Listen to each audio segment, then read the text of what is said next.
Ethernet LANs, with fiber. The capability of many UTP-based Ethernet standards, to use a cable length up to 100 meters, means that the majority of Ethernet cabling in an enterprise uses UTP cables. The distance from an Ethernet switch to every endpoint on the floor of a building will likely be less than 100 meters. In some cases, however, an engineer might prefer to use fiber cabling for some links in an Ethernet LAN, first to reach greater distances, but for other reasons as well. Fiber optic cabling uses glass as the medium through which light passes, varying the light over time to encode zeros and ones. It might seem strange at first to use glass, given that most of us think of glass in windows. Window glass is hard, unbending, and if you hit or bend it enough, the glass will probably shatter, all bad characteristics for a cabling material. Instead, fiber optic cables use fiberglass, which allows a manufacturer to spin a long thin string, fiber, of flexible glass.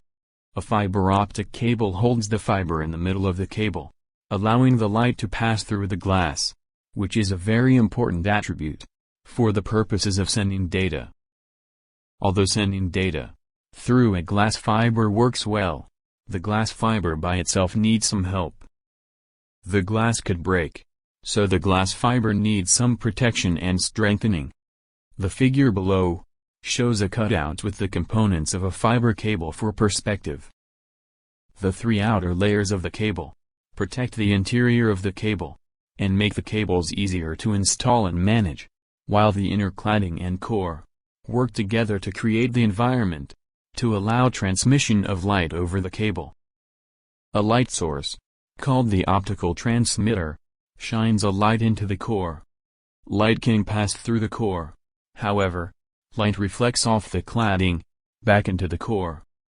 Now this figure shows an example with a light-emitting diode, LED, transmitter. You can see how the cladding reflects the light back into the core as it travels through the core. The figure shows the normal operation of a multi-mode fiber, characterized by the fact that the cable allows for multiple angles or modes of light waves entering the core. In contrast, single-mode fiber uses a smaller diameter core, around 1/5 the diameter of common multi-mode cables as figured below, to transmit light into a much smaller core. A laser-based transmitter sends light at a single angle, hence the name single-mode. Both multi-mode and single-mode cabling have important roles in Ethernet and meet different needs. Multi-mode improves the maximum distances over UTP, and it uses less expensive transmitters as compared with single-mode. Standards do vary.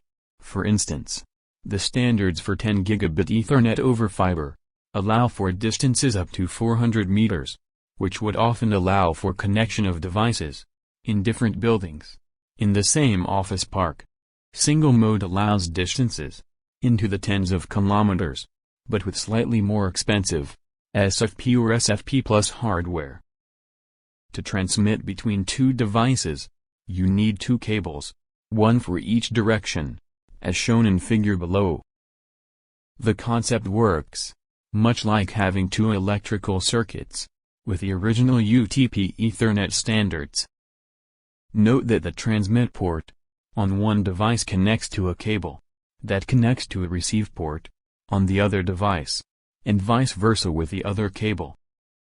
To use fiber with Ethernet switches, you need to use a switch with either built-in ports that support a particular optical Ethernet standard, or a switch with modular ports that allow you to change the Ethernet standard used on the port.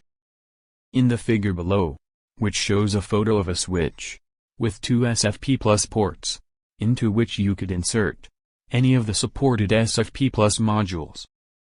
These SFP plus ports support a variety of 10 Gbps standards, like these listed in the table. For instance, to build an Ethernet LAN in an office park, you might need to use some multi-mode and single-mode fiber links.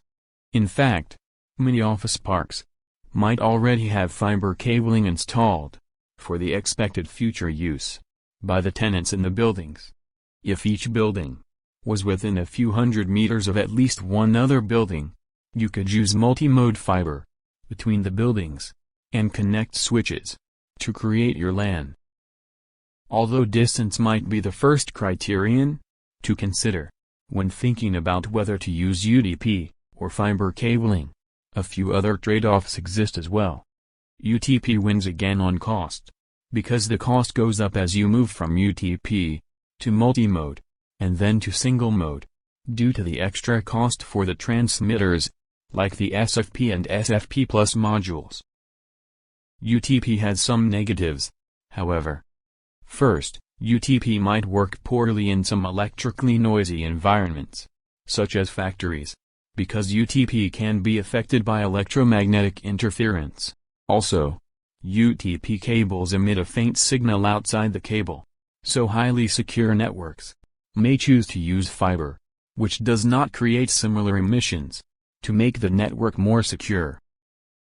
Now finally, the table below summarizes these trade-offs. I hope you enjoyed watching the video, and it was informative. If so, don't forget to give it a like and a nice comment also. If you are new to this channel, don't forget to subscribe too, if you want more videos like this. Thanks for watching.